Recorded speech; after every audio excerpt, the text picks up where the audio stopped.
A few minutes after noon here, so I think we'll get started with today's presentation. Today, as everybody knows, we have the Tacoma Venture Fund and two of its principals, Bill Driscoll, who's president, and Dennis Joyce, who's a director of investments.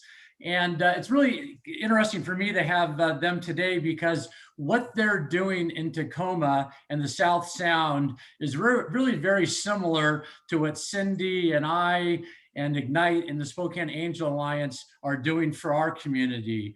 If you look at the Tacoma Venture Fund's mission, they're champions of early stage companies which are generating scalable innovations with disruptive technology and creating jobs with the intent of having a favorable impact on the community. And that's exactly the same thing we're doing. So this will be an interesting dialogue. And one thing I don't want to scare people off when you hear Tacoma Venture Fund, because although they are primarily focused on Tacoma and the South Sound, like my angel funds, they selectively invest in adjacent regions. So Spokane is definitely on their map. I know that they're looking at a couple of opportunities in Spokane now. So with that, I'm gonna kick it off to the two of you, and I know you have a presentation that you're going to go through to give us an overview. After that, we'll go through some questions and answers that I will moderate, but I really would encourage everyone else, if you have any questions, to send them to me in the chat, and I will then call on you. So with that, Bill and Dennis, the stage is yours. Perfect. Dennis, you want to activate the presentation there? Yes, I will. Let me see here. Okay.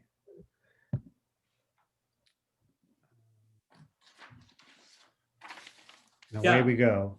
So just to orient everybody, of course, Tacoma is the first city, the city of destiny, on the western slope of the Cascades. Although I think in many respects we're quite similar to Spokane in terms of size and effort and how Tacoma is situated from a number of perspectives. Just very quickly, let me introduce myself and my background, and then Dennis will, and then we'll go ahead and jump into the fund. I moved to Washington way back after B school to work for the Weyerhaeuser Company in 1990. Have lived and worked in China for 4 years, back in 97 to 2001, doing supply chain stuff. We were supplying product to all of Nike's factories around the Far East. And then I'm also a Marine. I've did tours in both Iraq and Afghanistan in 2006 and 2008. So kind of an eclectic background. I'm a failed politician, and I like to say I played a very significant role in getting Derek Kilmer, our current congressman from the 6th Congressional District, elected in 2012. I ran against him and unsuccessfully, but that's okay. It gives you plenty of time to do other things. And now I'm, in addition to the Tacoma Venture Fund, I am run Clearwater Management, and we are a series of mutual funds that do focus on equities and bonds, and we also have some alternative investments, including a fair amount of real estate. I'm also on the board of the Potlatch Delta Company, obviously a Spokane-based company, and I'm part of the Weyerhaeuser family, and that company, of course, has heritage back with the Weyerhaeusers. It's a great company, and as you may or may not know, we just had a leadership transition with Eric Kramers taking over from Mike Covey, who served 15 years as our CEO. Two great men and a great company. So that's kind of what got me here. And Dennis, introduce yourself, and then we'll talk about what kind of prompted us to start the fund and what our objectives are. Thanks, Bill. My name is Dennis Joyce. I serve as Director of Investments for Tacoma Venture Fund. Before starting with the new organization, I was a full-time angel investor for the last 7 years. I serve on the screening committee of both the Alliance of Angels and the Puget Sound Venture Club, which are two of the more active angel investment organizations in Seattle. I've done 21 angel deals myself. 17 of them are either in minority-led businesses or female-founded companies. There's also an early investor in the Female Founders Alliance, which provides access and opportunity to female founders and resources for female CEOs. I live in Tacoma as well. My background previous to venture investing is I did some real estate, some entrepreneurial things. I worked at a VC firm in Japan. I'm originally from the Boston area, so I feel like I'm a little bit of a transplant to the Pacific Northwest, but I love it here and I love the organization, and I think we're off to great things with TVF. Yeah. So Tacoma Venture Fund is we have 7 primary seed investors, and all folks who have lived in Tacoma for a long time. I think we have 20 investors all together. And the impetus for this fund really came from most of us have been doing ad hoc angel investing in the South Sound, focused on companies that were here to various degrees of success. And one of our seed investors, Cal Bamford of Globe Manufacturing, has endowed a program at UWT, the Milgard School at UWT. And we were chatting one day about how do we keep these great graduates coming out of UWT, how do we keep them in Tacoma, right? We've got this great program, a great school, and then too many of them are going elsewhere. And so one of the ideas that we came up with was creating a venture fund. And so he and I wrote a white paper that we then used to iterate the idea with a number of other investors here in the South Sound. And after about a 6-month period, we kind of settled on a structure, and we got 5-6 people to each kind of commit a significant portion that told us that, okay, now we've got enough capital that we can cross the Rubicon, and we formed the venture, and then went out and started all the paper, formed it, got it figured out officially, and then started to raise out the rest of the capital. The reason that we formed it is really twofold. One is we want to support the South Sound, and we are, while we're certainly not an impact fund, we do want to have a positive impact. And so we're looking for strong investments, strong opportunities that we can essentially help access capital and help them succeed. The second real objective we have has been to kind of save us from our angel investing. And I find that if you can't really put a lot of time and effort into angel investing, it's a crapshoot at best. And so having a more systematic approach, working together we think is a much more effective way to deploy capital in an organized fashion. And then the third thing we want to do is to really introduce investors down here in the South Sound to opportunities throughout the Northwest. And so we're actively, and we'll talk about this a little bit, while we're actively looking in the South Sound and anticipate roughly half our investments to be in the South Sound, the balance, of course, are going to be in the Pacific Northwest. So we're actively working with folks in Spokane and Seattle, Portland, around to try and identify other opportunities. And we think, though, that because the South Sound doesn't have a lot of organized capital, that it actually creates a great opportunity for us. And not only the lack of organized capital down here, but also our group of investors we think are really well connected, have a great experience base that we are actively using both in helping us do our due diligence and even to help manage companies on an ongoing basis. Can you go to the next slide, Dennis? Yes.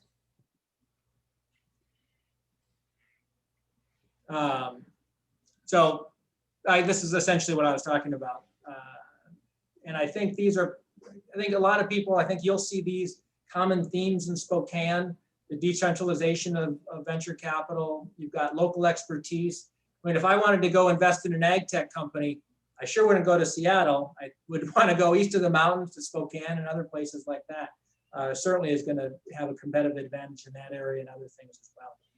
And as mentioned, of course, we do want to stimulate development, but really want to be professional investors and do well. Go ahead, Dennis. The next. Bill, can you highlight, what do you mean by the decentralization of venture capital? Well, it's really, I'll let Dennis talk about this a little bit, but really it's COVID on steroids, right? It was happening before that, but you began to see a series of funds, Fuel Capital, Rise of the Rest, folks trying to deploy capital to ideas outside of Silicon Valley, Boston, Seattle, a couple of the other places. And so we think that, and a lot of other people do as well, think there's a great opportunity accessing fantastic entrepreneurs in areas other than Silicon Valley and those places. Dennis? Exactly what Bill said. I mean, I think that the common trope in sort of VC tech discussion, over the last 30 years has always been, hey, if you want to get funding from Sequoia Ventures, get on an airplane to San Francisco and start pitching. But unless you do that, all the opportunities are in the Bay Area. And that sort of lets people sort of out on the cold that have interesting ideas, that have opportunities that what they want to take advantage of, just because they're not in those centralized areas or those pockets of San Francisco Bay Area, New York City in terms of like a fintech or access to capital markets, LA for, the kind of the cool factor or consumer products, Seattle for cloud computing or enterprise software, Boston for med tech or enterprise software. So, we really feel that opportunity is genius or innovation can be found anywhere. But opportunity is not spread out evenly. And so I think nowadays in our world, we are seeing great opportunities and great ideas come from pretty much anywhere. And really it's all about harnessing that potential and providing resources towards that and trying to build that out into something that we feel will be venture scale. Yep, 100% agree. Yeah. Next slide, Dennis. You can see both Dennis and I use old pictures. Yeah, I can't see anymore. I have glasses now. But so we operate, the additional person that's not on here is Cole Younger. And I think a number of people in Spokane know Cole. He's a professional venture capitalist who works with the Arnold family up in Seattle. And we're really fortunate that a number of us knew him through previous lives and have invested in earlier. And so he is actively helping us and bringing a degree of professionalism or helping us supplement that and bringing a professional VC to it. Otherwise, it's myself and Dennis, and then Steve Gordon is also on our investment committee. Steve and his family ran Gordon Trucking for a number of years and sold that, and so he's helping us here. Our seed investors, you can see that group there, a good group of folks, a really well-connected, strong group of investors from the South Sound here. In thinking about what's different from us from anybody else is, if we're investing in the South Sound, we're actively looking for a reason to say yes. Whereas, as Dennis mentioned, I think so many people are looking for a reason to say no. And other than that, I think we're still very focused on good investing, good strong due diligence.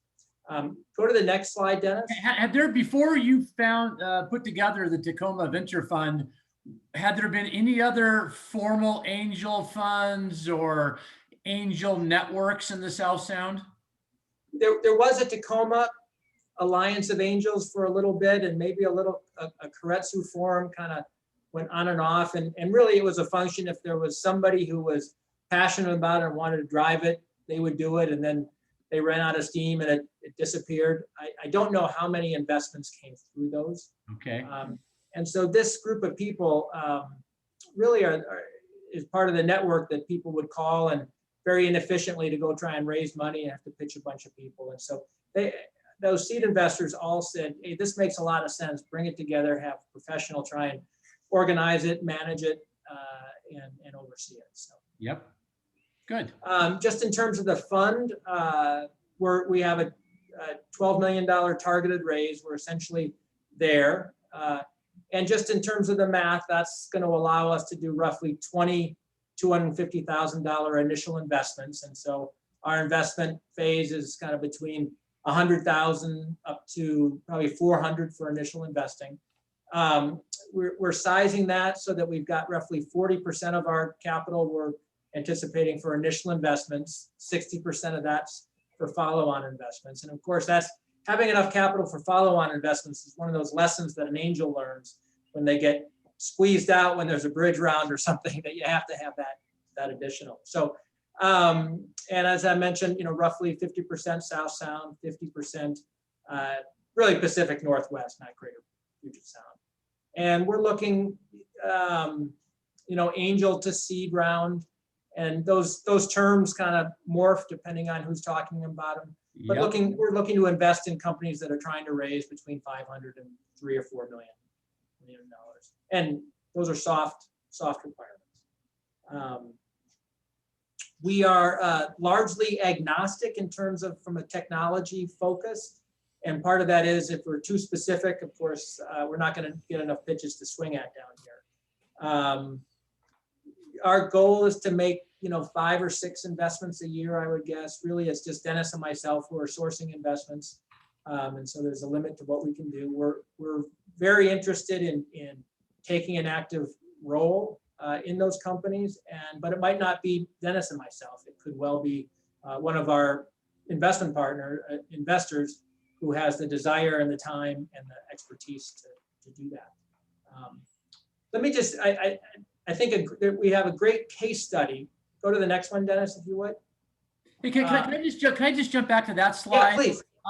You kind of highlight where you're investing, kind of in that that angel seed space. But another role that I see for funds like yours and funds like mine is that there might be some tremendous opportunities in the Spokane region or in the South Sound that really are very compelling companies that are going to have great growth rates and profitability. But you know what? They may not be a $1 billion company in 5 or 7 years. So as a result, they're probably not on the radar screen of a lot of, or they won't be suitable for a lot of the VC firms that maybe are based in Seattle or the Bay Area. But nonetheless, they represent great investments for firms like ours. Is that something that you, I don't know, relate to, or a role that you guys see is, funding otherwise great businesses, but you know what? They may not be the next Facebook or Google. Can I take that, Bill? Yeah, please. So one of the things when we meet with the startups, so I look at about probably 30 new ideas per month, and they're at all varying stages of development. But one of the things that I think that is important as a table setter for a company is that we need you to be thinking about building your business into something that can get to $10 million in yearly revenue in a 3 to 5 year period. And you could kind of talk about that in any way you want to, but that if you think about $10 million in value, if it's a software company, that would imagine a $100 million in enterprise value, or if it was a product company, a $50 million or a $30 to $50 million in revenue, enterprise value. And those are kind of those little boxes or the qualifiers that we talk about in the broadest sense of terms when we're dealing with the company, because we're trying to establish like an agreement in what you're trying to build versus what we are trying to invest in. And if we can't really find that common ground, it's not appropriate for the type of investment we make, because we're not really able to see an exit that is effective for our investors who we have to answer to. So, we sort of use those, $10 million in yearly sales, growing into that. You don't have to be there today, obviously, but we need to be able to see that there is a path to that. And a lot of times, I don't want to digress too much, but a lot of times you see a company that is building themselves for survival. Sometimes people will call that like a lifestyle company. It's for the CEO to be able to pay their own bills, or be able to do that, and that's great. And we want those companies to be successful, but there's another level that we would like them to think about getting themselves to, and that's where we will want to have an impact in the company. So Tom, let me just add one thing. Is we have a preferred return that we have to generate for our investors before, right, we get our carry in that. And that's actually based on multiple on invested capital. It's not an IRR calculation. And that was a purposeful decision, because that a multiple on invested capital allows you to keep companies a little bit longer and still hit those numbers. And because jobs is one of the things that we also focus on, our goal is to hold things a little bit longer than a typical VC might. And our backgrounds are all, with the exception of Cole, are all manufacturing companies. So I'm more comfortable with a valuation based on EBITDA than I am on a multiple of revenues, even though I recognize sometimes you have to look at that. So very much so, we like to tell people, Home Depot was a venture capital company way back in the day. So it doesn't have to be tech at all. Right. Good. Show us some of your representative investments then, or your case studies. But let me just, we will, but I go to the next one, Dennis.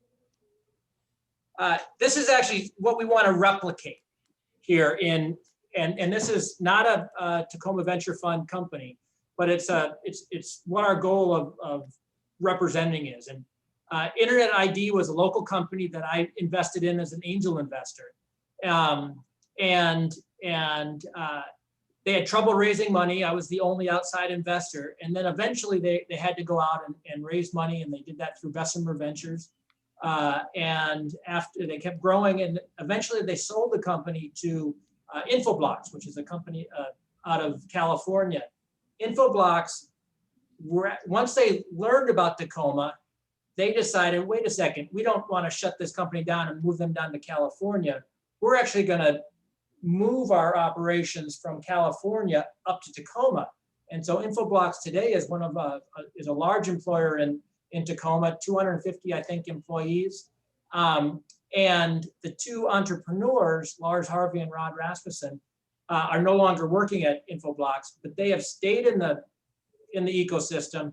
They're both now investors in TVF, and they are actively playing roles in local technology companies. Rod's on the board of one of our companies that we've invested in. Lars is advisory on other ones. So that's exactly the goal of what we want to replicate with our investors, is identify a local company, provide them with capital, have them grow up and become a big employer here in the Tacoma area, and then recycle that capital back into the venture ecosystem. So Dennis, why don't you talk about the investments that we have made? And this is about a year's worth of work here. Happy to. So we've looked at about 120 companies so far in our short period of time, done a number of due diligence. I count about 12 to 15 where we've actually had multiple phone calls with the founding teams, multiple engagements, done a lot of work towards it. We've made 4 actual direct investments. We have 2 fund investments, but we'll just for the point of the conversation here. We'll just focus on the direct investments. The first is the Tacoma-based company, Give in Kind, which provides a support platform for people that are going through a life event, such as an illness or maybe even a wedding or the birth of a child.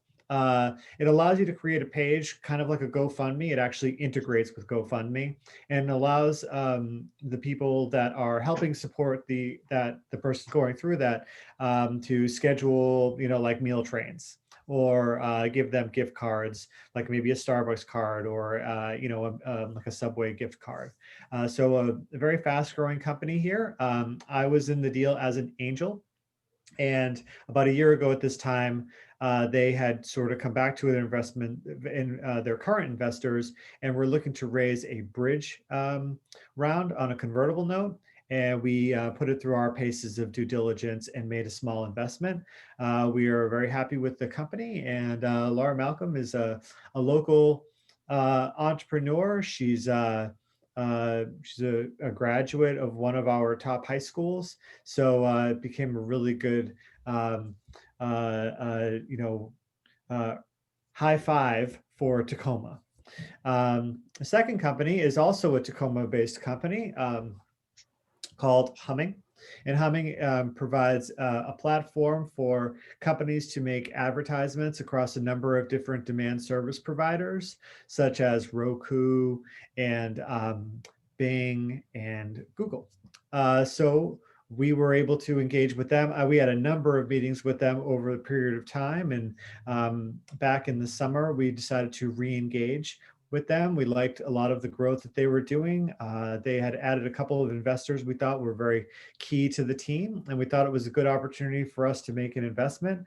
We actually were able to also join in as a member of the board. And they've seen rapid growth throughout 2020 with advertising agencies and small and medium-sized businesses. And we're really excited for a new product that they just launched in January. The third company that we invested in is a company called Brightly.eco.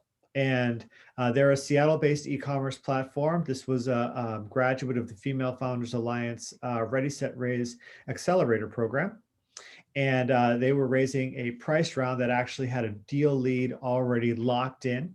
And we saw that as a great opportunity to collaborate with a known VC in the consumer space. They have been growing very, very rapidly on their podcast. They're the #1 conscious consumer podcast in the Apple iStore. They have over 130,000 followers on Instagram and over 240,000 followers on TikTok. So they really understand the social space. And we were able to join them as a board observer. This was a very good deal for us because it was a small but priced round. And I know that there will be a question in the Q&A about that, and I'm happy to talk to you a little bit about some opinions that I have on that situation. And we're really excited for them. They're our most recent investment. And our fourth investment is a real estate platform called Showdigs, which allows real estate agents to pick up showings for available apartments and houses for rent. And they operate in 6 areas throughout the United States right now. They have Seattle, Portland, Colorado, South Florida, San Francisco Bay Area, and Chicago as their geographies. And this was a deal that we got inbound from our colleagues over at Trilogy Equity. So it was kind of like a Pacific Northwest party round, if you will. And we just were able to jump in, and we really love the team and their growth. And we think that they have a lot of, we have high hopes for them. So, that's just a chunk of the companies that we've already invested in. We're actively scouting, we're kind of juggling probably 4 to 5 active due diligence processes at this point right now, in various stages of engagement and it kind of evolves all the time. Sometimes it's really hot and heavy and we have to act. And other times we're kind of waiting for more information and re-engagement. Yep. Back to Brightly. Yes. Is Brightly actually selling products on their e-commerce platform, or is it really more just a place to highlight environmentally friendly or conscious products? Are you asking for us to tell you the trade secrets?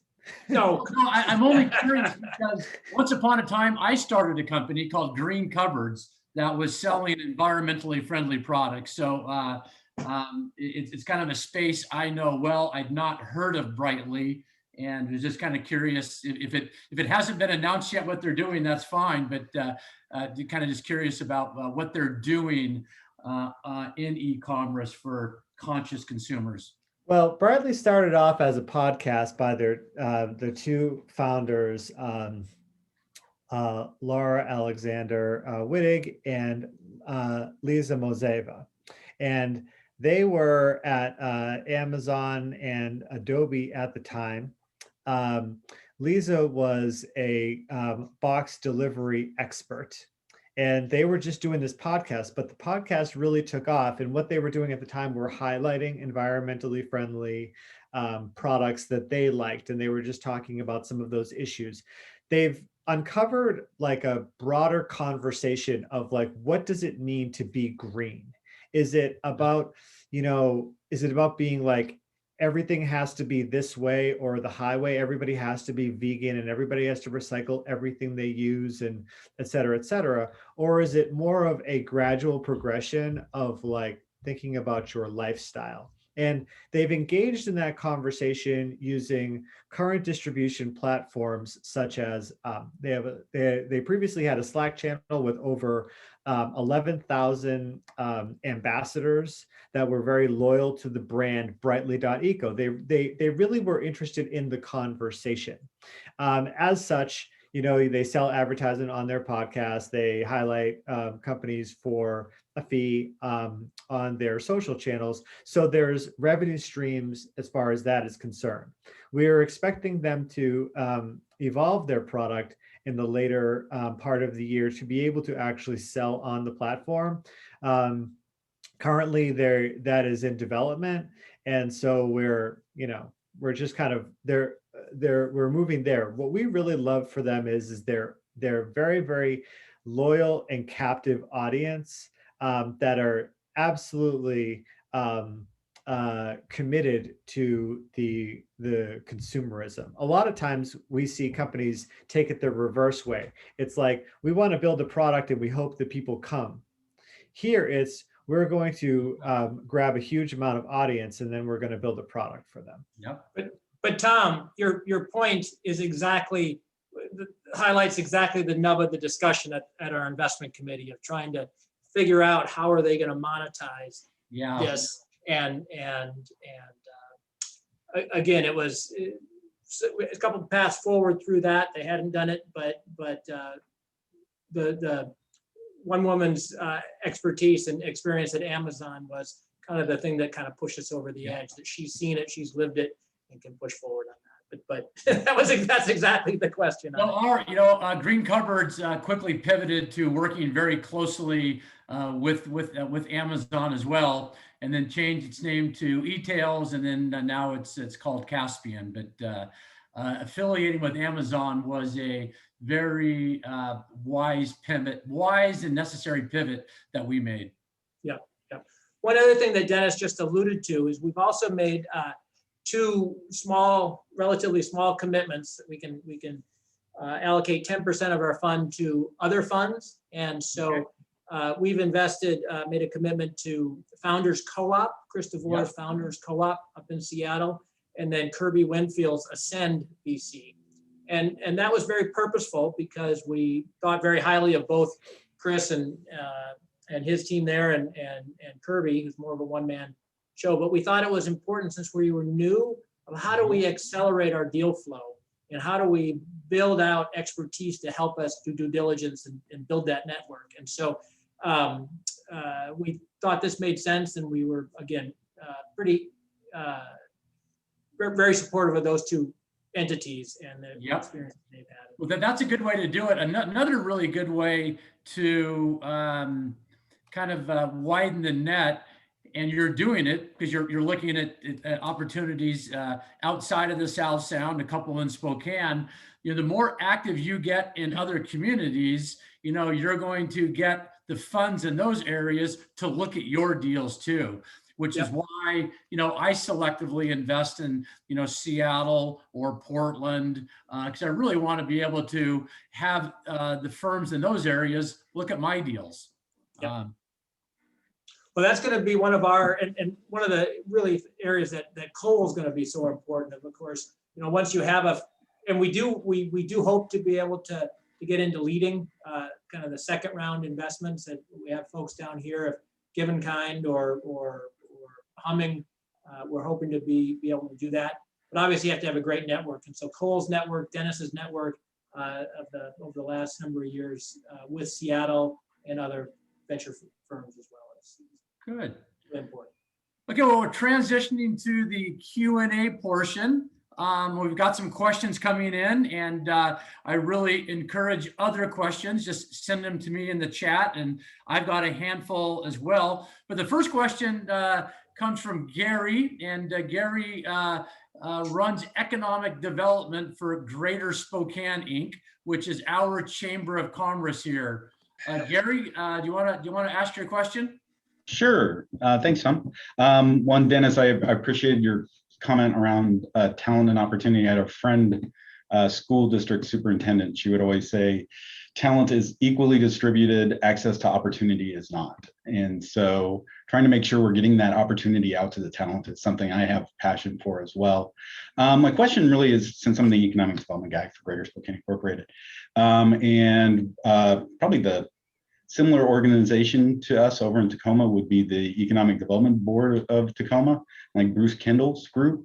And I'm curious, do you work with that group at all? Because I'm looking at, boy, what can I do to help out Ignite on their mission and just looking for opportunities? I'll take that. So I know Bruce well, and a couple of our seed investors are on his board. But this is one where I'm a little bit claiming a little bit of COVID in that we have not pushed out with our branding and getting out to organizations like that as intensely as we need to. Dennis has good relations with the city of Tacoma, Pat Beard there, so we do with them, and we are seeing flow from the city of Tacoma over to us inbound there as well. Yeah, and I think that we have an organization that I'm very close with called Startup 253, and the Make Tacoma organization, which is sort of a City of Tacoma initiative. I think the best piece of advice I would give is have an active sharing of information back and forth. If there are startups that are approaching you and looking for access to investor pools, maybe having a database of the type of funds that are available in Spokane, Coeur d'Alene, if there's stuff in Yakima, and then the stuff in the Puget Sound area.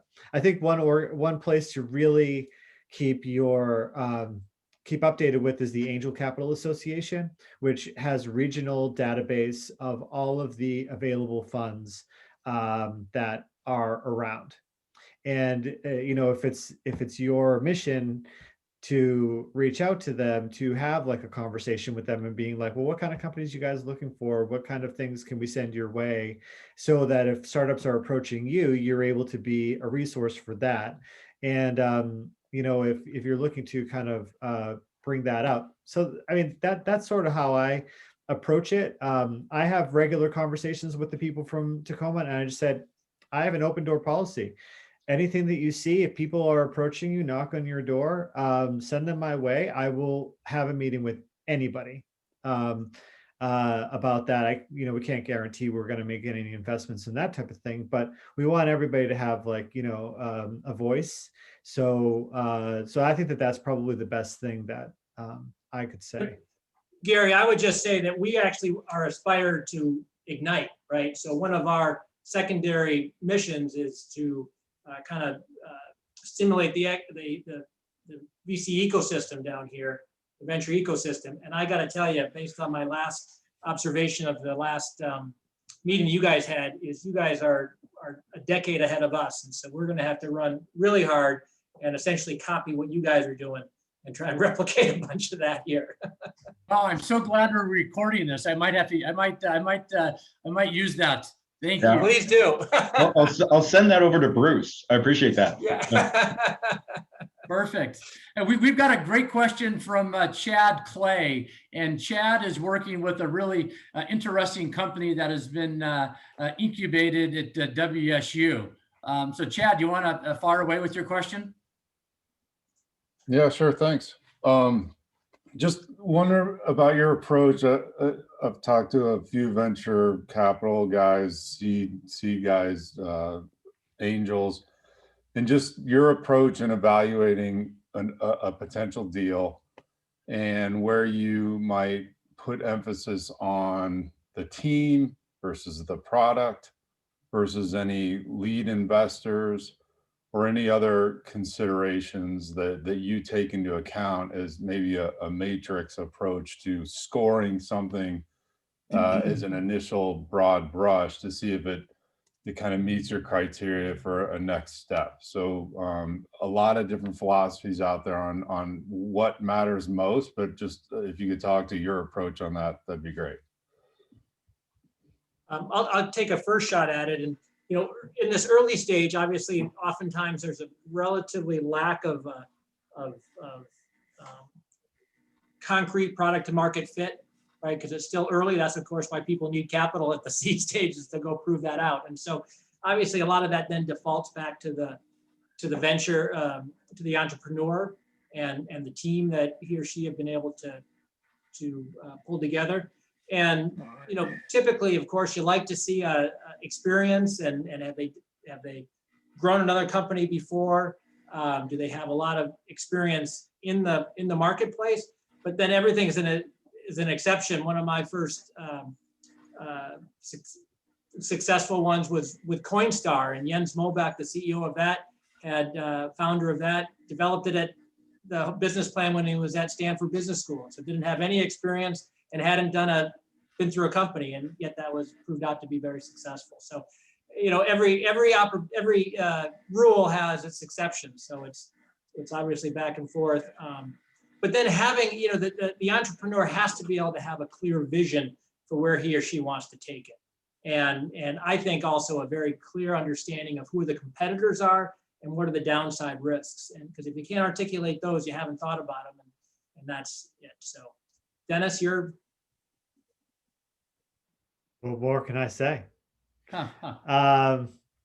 You know, it reminds me of in the prompts that Tom sent over. You asked a question, Tom, the 3 key predictors of success of a VC-backed company. And so I maybe I'll just like sandwich both of those together.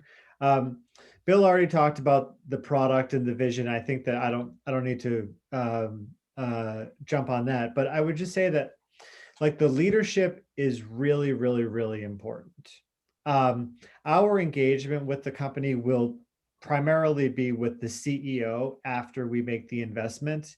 And so I think that it's a huge predictor of, or it's a huge point, or it's a very important aspect of the relationship. And it's a relationship industry. So, I mean, there are a lot of like ways to describe like a great leader or a great team or whatever. But I mean, a few qualities that I think are really important are a deep level of domain knowledge of like their product and what they're building and what they want. They don't have to be a PhD, but they do have to really understand what they're doing.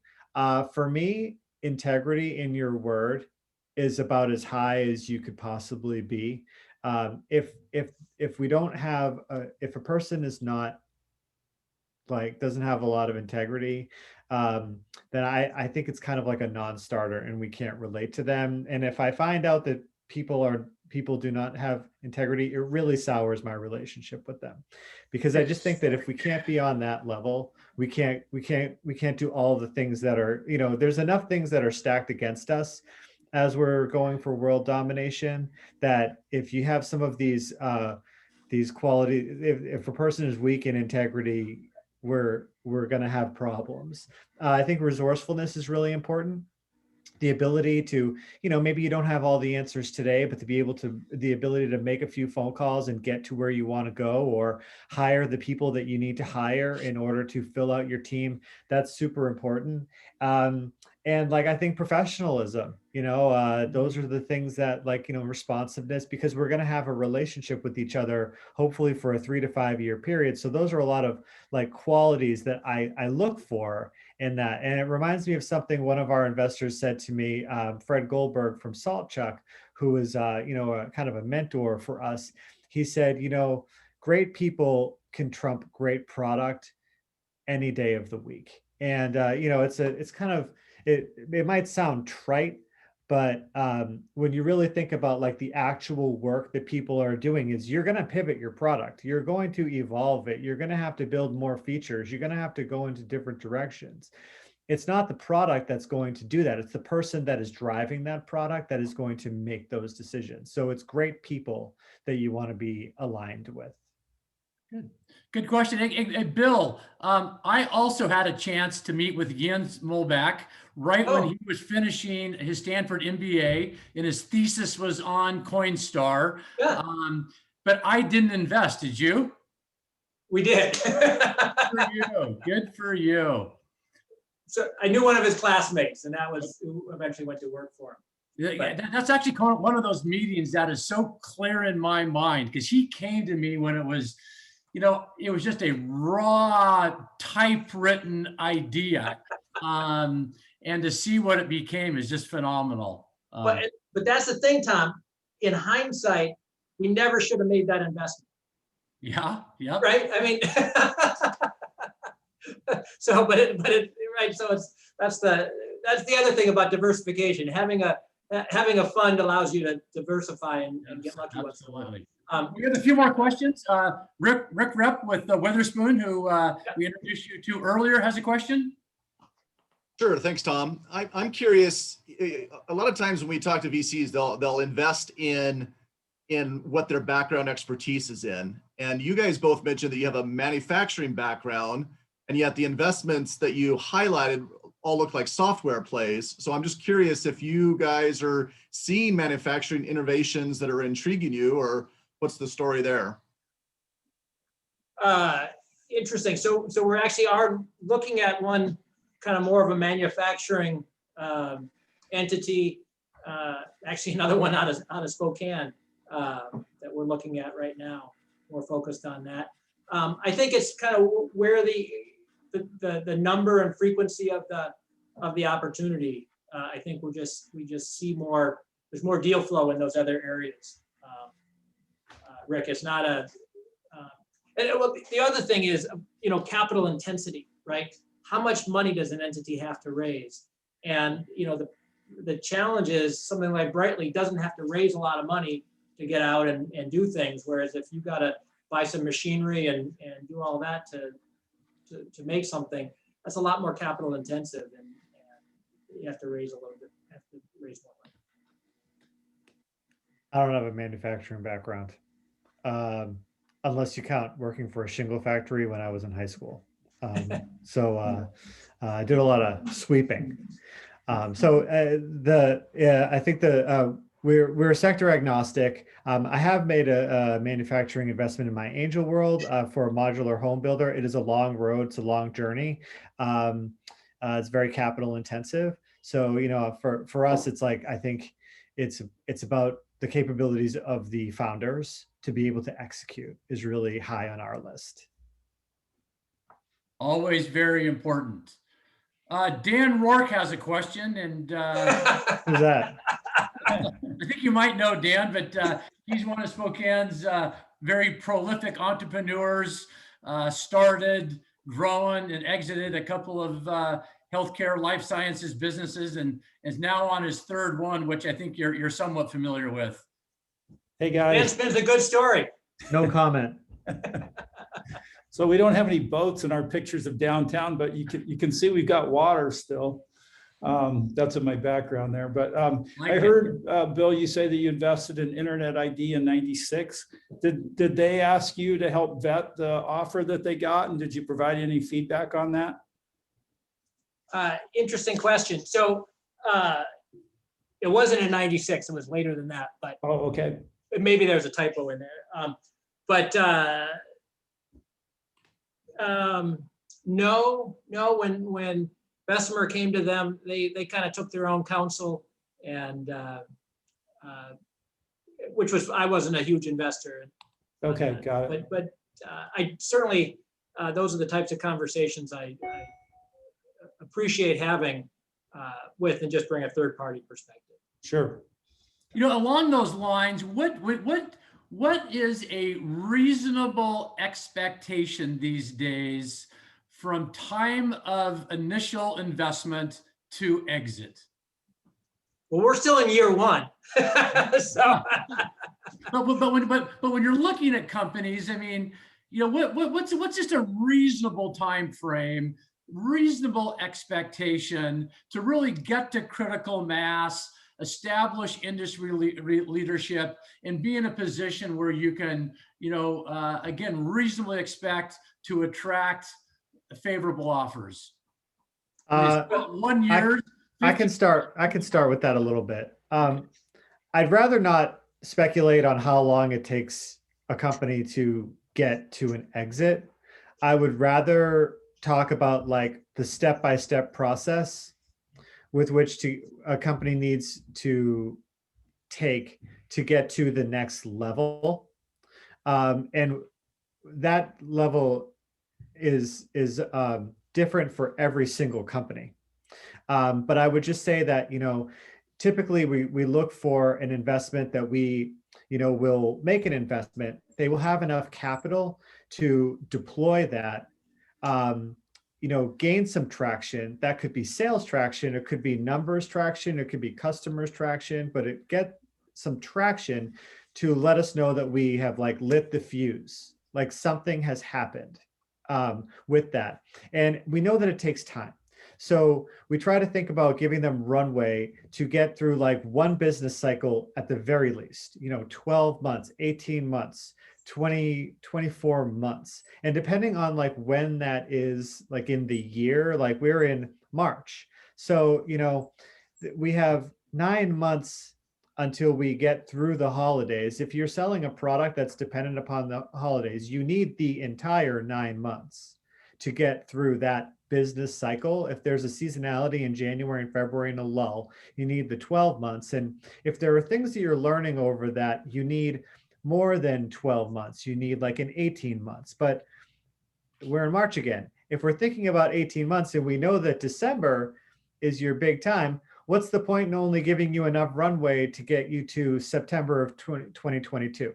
So we're always like doing the math in our head of like, how much runway does the company need in order to get themselves to the next level? And then what is that next level? Are you guys a pre-seed company that, you know, you're just looking to gain some like users, some traction so that you can be attractive to an early stage seed stage company or a Series A company? And I think that the entrepreneur needs to go through that exercise with themselves to understand like what that dynamic is and what they are showing to the investor. And, you know, when we are making like when it's kind of like an obvious decision that we want to re-engage and make an investment, it's because the entrepreneur is dictating the terms of their future success to us. Does that make sense? I mean, like, it's like they're saying like, this is what we're going to do. We're going to take on $1 million. We're going to deploy it over the next 18 months.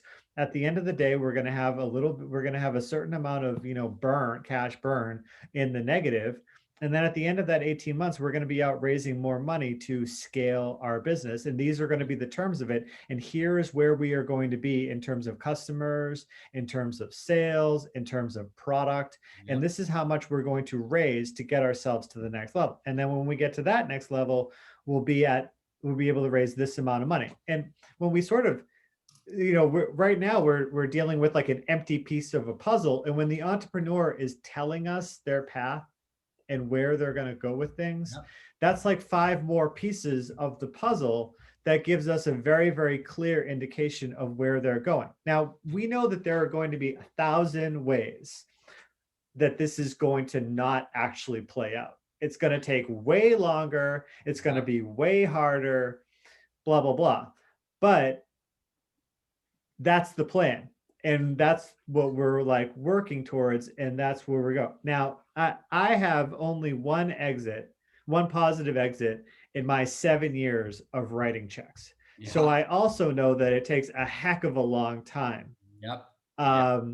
And I don't expect anything in the first 2 years of making an investment except incremental growth of, product.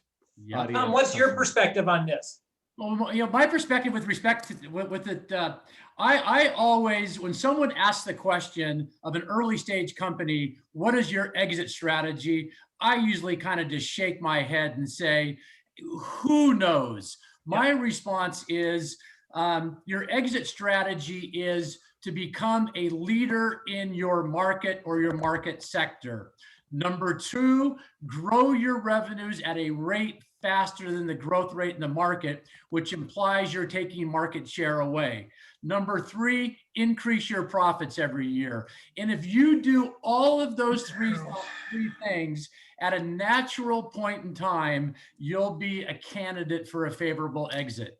But don't get too hung up on is it year 3 or year 5? Don't get hung up on, hey, we're going to sell to Apple or Microsoft. Just do those 3 things. And if you're successful in that, you won't have to worry too much about your exit. Yep. The other thing that I'm a big fan of is the CEO who knows what their key metrics are. What are those 4 or 5 things they got to be focused on, and laying those out to get them from where they are today to the next funding round. Yep. And then that's that mutual agreement you've got, and Yep. then you use that to track progress. Yep. And they can do that off the top of their head. They don't have to pull out a piece of paper or a file. They know their metrics so clearly in their mind that they lose sleep over it at night. And at any point in time you call them up about where they are in those metrics, they tell you right away. They don't have to say, oh, I'll have my CFO get back to you, or let me look at it. They know them so well, they sweat about them, and every minute they know where they are on those key metrics. Well, we're getting close to 1 o'clock here. There was one question from Linda Olson, and Hey, Linda. is, Good to see. Hi, Dennis. Good to see you too. How are you? Great. How are you? Good. Oh, yeah. My question is just, so Mark and I are over here in Coeur d'Alene now. So do you ever come to Coeur d'Alene? I drove through it 15 years ago on my way from Boston to Seattle. Well, we have some great startup companies here in Coeur d'Alene too. So don't forget us over here. Yeah, definitely. Well, my email is in the chat, so obviously, please reach out. It'd be great to see you again. Okay, sounds good. We'll do. And when I talk about the region over here, I just don't think about Spokane. We think about it as Spokane to Coeur d'Alene to Sandpoint, and all points in between. And there really are some very interesting companies in Coeur d'Alene, in Sandpoint, in Spirit Lake, Idaho, and this whole kind of work from home or remote working has accelerated that. So do come visit us in Spokane and take a tour of Coeur d'Alene and Sandpoint as well. So we're closing out here. I want to say thank you to Bill and Dennis, for everybody on the call. There was a question about how to contact Bill and Dennis, and I think it came up in the chat just through their email address. We do have a special gift to you. We have one of our companies here in Spokane is a company called Spiceology, that is the fastest growing spice company in the nation. And we're going to be sending you some spices from Spiceology, so be expecting that. And then for everybody else, our next Meet the Investor is on April 7th. We have Frontier Ventures from Bozeman, Montana. And then on May 5th, we have Endeavor Capital, which is actually a private equity firm based in Portland, but with offices in Seattle. But Tom, again, we just really want to say thank you for giving us the opportunity to explain what we're doing and what we're focused on. And And again, hats off to you and everybody over there for really creating a fantastic venture ecosystem there, one we want to emulate. And thank you for introducing us to some great companies over there Good. already. Well, thank you. And I suspect we'll be co-investing together and look forward to it. And in addition to looking at our deals, please send me the things that you're looking at as well. Sure will. Good deal. Okay. Thank you, everyone. Appreciate Great. it. Thank you. Bye. Hi, guys. Thanks. Bye. Dan.